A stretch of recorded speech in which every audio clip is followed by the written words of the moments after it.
Hey, this is me building and strategizing my 400K per year profit solo consulting business right in front of your eyes, with the number one goal in mind of documenting my goal of getting to $1 million a year in personal profit. Last month I did 44K in cash with 94.3% profit, which means that I'm currently on track to do half a mil. So this is a video series that follows the exact same framework every single day, and basically just my journey to $1 million a year. So I'm happy to see you here. I start by answering some questions from the audience. This means that you can ask your question down below in the comment section, and then I'll answer it in tomorrow's video. Then I'll run you through some business stats, which is basically just me filling out this sheet every single day. Then I'll run you through my to-do list, so what I did today and what I'll do tomorrow in order to move the needle within my business. And then I also talk about strategy. This is me brainstorming live on the bottlenecks and the problems and the things that I'm facing inside of my business, right?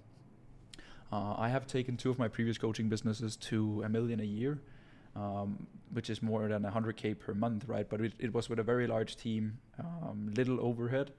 So this is a video series where I do it the completely other way around, all right?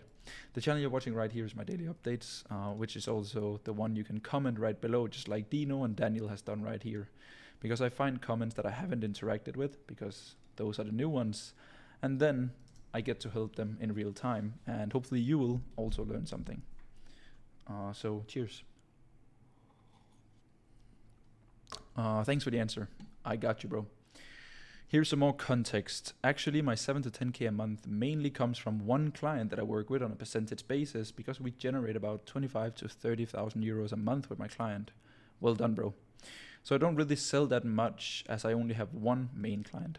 I'm trying to sell an offer right now at 3K for 3 months, as I have the case study with my percentage built, but not many others. But I don't generate any sales with my YouTube right now, so it's tough to sell. That's why I'm wondering if my focus should be to continue posting on YouTube until my positioning clicks and start getting some calls, or if it's something else. Thanks again for the help. That makes very good sense, bro. I'm assuming that the offer that you're mentioning here is a 3K euro mentorship done with you solution that you offer to people based on the learnings that you've had from growing your own marketing agency and operating probably a creator or a coach in this case. I definitely think, bro, that ads is the next step for you, because ads is one of the fastest way of validating an offer and a messaging, right? Because you can test a hook or a messaging angle, put some cash behind it without having to rely on organic traffic, and then you can see if people resonate with it. If you want to test 2 things at a time, which I recommended you to do in the last video, then you'll basically just find the winning angle twice, 4th, like 6 times as fast, right? So I think, bro, my answer won't change based on your information here. That's kind of what I expected.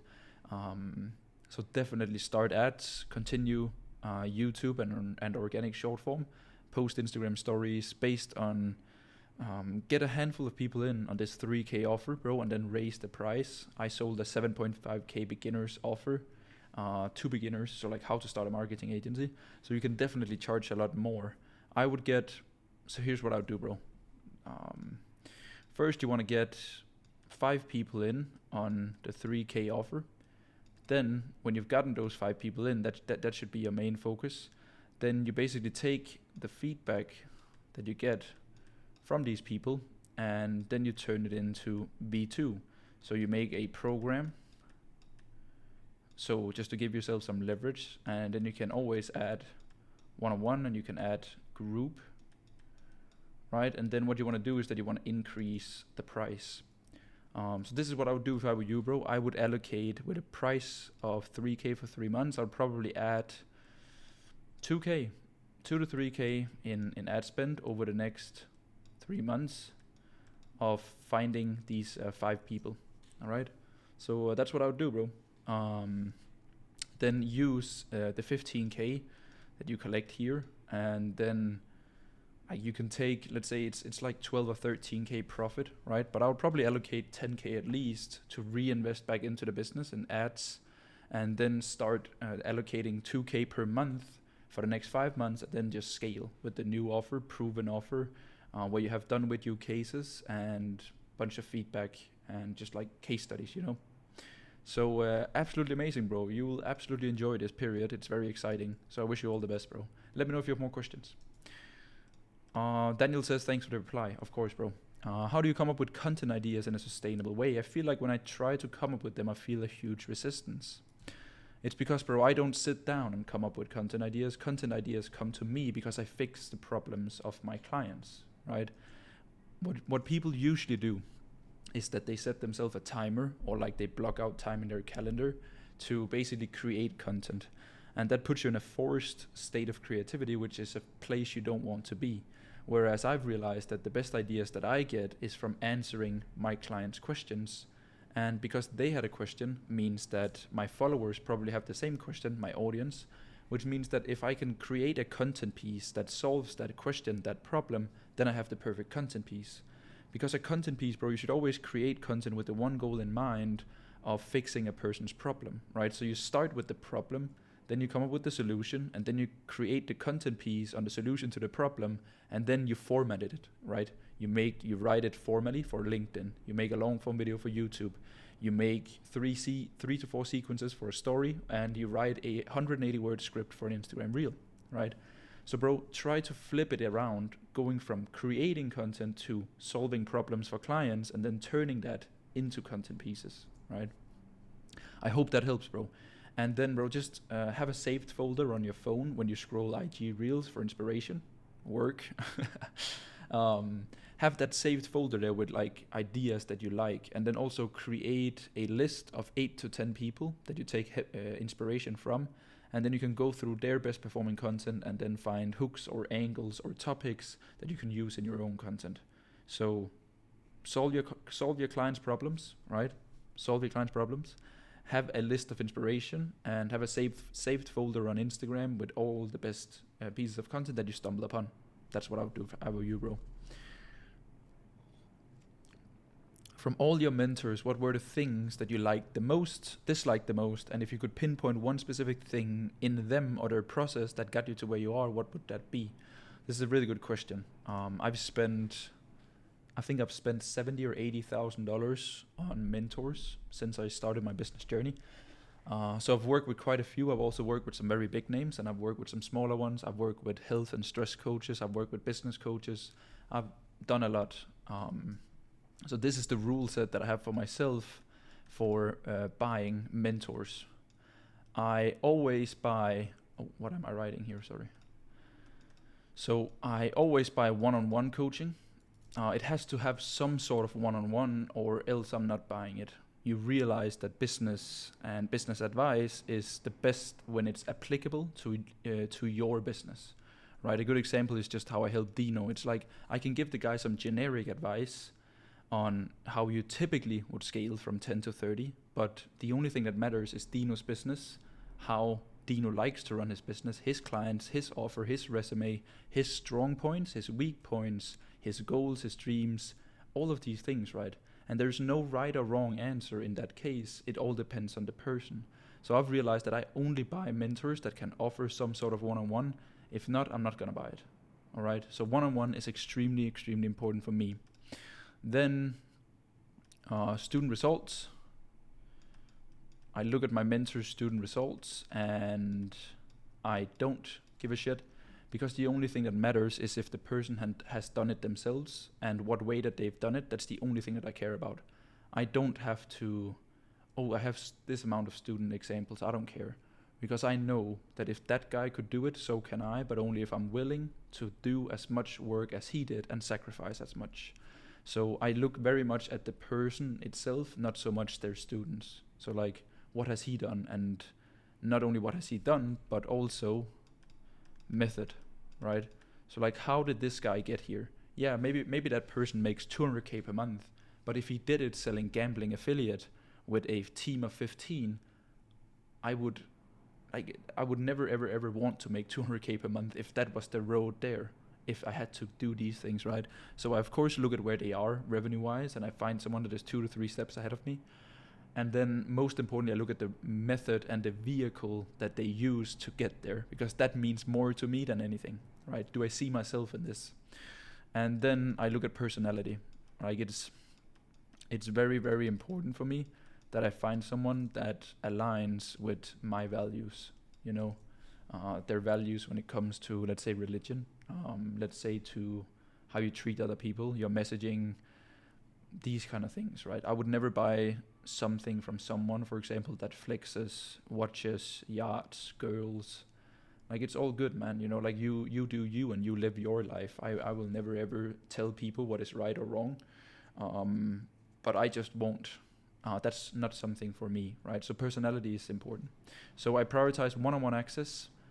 Then I prioritize the person over the results. I focus a lot on the methodology, so how they got there, and then who the person is. That's it. Dislike the most.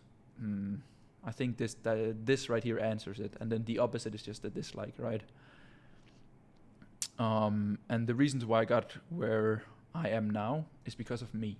I tell this to every single person that I work with. They're like, "Thank you, Fred. I couldn't have done this without you," and I really, really appreciate that, and it makes me very happy. But I always tell them that you did the work, right? I didn't do the work. You shouldn't credit me, right? I was just there, taking your hand, showing you the way, and then you did it. I didn't sign your clients for you. I didn't jump on the sales call and convince people. I didn't do the service delivery, right?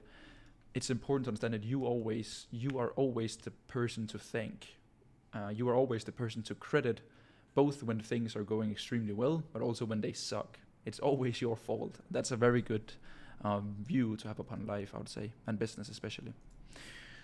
That was the questions. I really appreciate it. I interacted. Yes, I did. Very nice. Next up, we got business stats. So this is my daily updates channel. 334 subscribers at the moment. And this right here is my main YouTube channel on 6/4/15. So I jump into my business stats sheet. I scroll down. I always track 1 day behind. So I track yesterday. Today is the 9th. And today I'm tracking the 8th, right? 6/5/115. My Instagram here. Oh, sorry. Let's see if it's updated. Usually is. I just don't want to believe it. 29/83, and here 334. Right, so it's looking pretty good. Yesterday I did $620 in cash and rev, and I spent $15. No, I think it's 17. Sorry, there we go. So yesterday I got a pay. So to the ones of you that don't know, I have equity in a coaching business in Germany, but the coaching business in Germany doesn't run anymore, which means that there is still coming some payment plans in, but we are not letting any new people in. So I get a monthly payment every month from that business because of my share, and this month it was $620. It was like 516 euros or something. So yeah, that's it. You can clearly see, right, that being active on socials has a huge thing to say. Surprise, surprise. This is literally my main YouTube channel, right, with like 20x the amount of subscribers as my my daily updates. Oh, I drew all over the place, but you can see like this growth right here, right, growing 1% a day on a YouTube channel. Try to do the compounding numbers. It's absolutely insane. And also getting like 6, 5, 8, 5, 9. That's some steady growth on a channel that is as boring as this one. I just jinx it, called my old channel called my own channel boring, but it is not the most fun channel in the world, right? Because it's a daily update series. To-do list. Today is Wednesday, which means that I have just calls all day. So I spent the morning on just like I have my to-do list here actually. I do manual, pen and paper. Slack 0.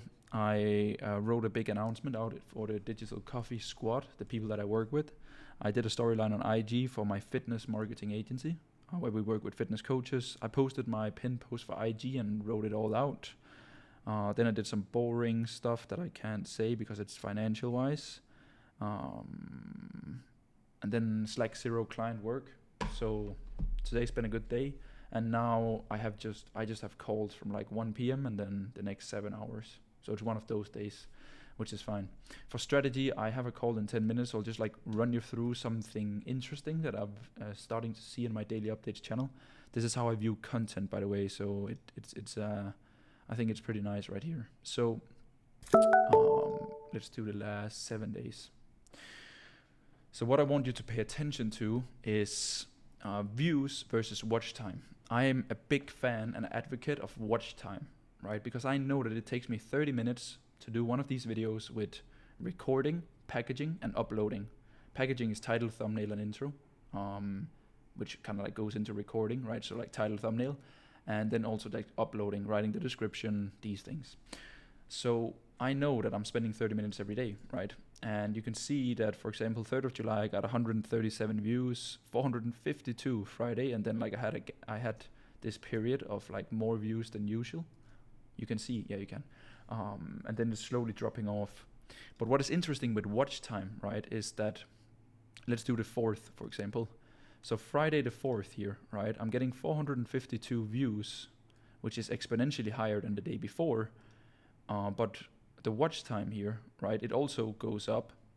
So there is a correlation there of like new viewers pushing the watch time. But what happens here now is interesting. It's that the views is dropping again, right? It's going from, let's just take yesterday. It's going from 452 to 183, which is a decline of 60%, right? But the watch time only goes from 16 hours to 14 hours, which is only a decline of 10%. And this means that the people that actually are watching these videos are people that watch a lot of it, right? They watch through it. They watch a large percentage, which at the end of the day is the only thing that matters. It is what kind of audience is watching and how long they watch. Because you don't want many views of like people not being interested and then fucking off. You want the right people to watch your videos, right? And for me, I always look at watch time over views. So now I'm spending 30 minutes and people are consuming 14 hours, right? This means that if I were to spend 14 hours with people on a sales call, I could probably do 14 sales calls, right? Or I could just make one video, 30 minutes, and then that would be seen by enough people to create 14 hours. And that is leverage, right? It is that I get to do something once that is then consumed 28 times more than the one time that I did it of 30 minutes to 14 hours, right? So like that is insane leverage. So yeah, I just wanted to talk about like how I view watch time and like leverage and these kind of things. So I hope that makes sense, because that's the power of content. That's why everyone should do content, right? Is that you should always have short term covered, which is typically cash focus, right? And then like outreach. And then you should have long term, which is content and your brand, right? Then just do the two of these. You have 100% energy and you can decide where to put it, right? I don't need cash, so I have all my 100% over here, but that's different from person to person, right? So I hope that makes sense. Yeah, I think my analytics is looking good for this right here. You can see the watch time is just what I pay attention to. So now you know, and you should too. But yeah, that is it for today. Thank you so much for watching these videos. I really appreciate it. And we will see each other tomorrow.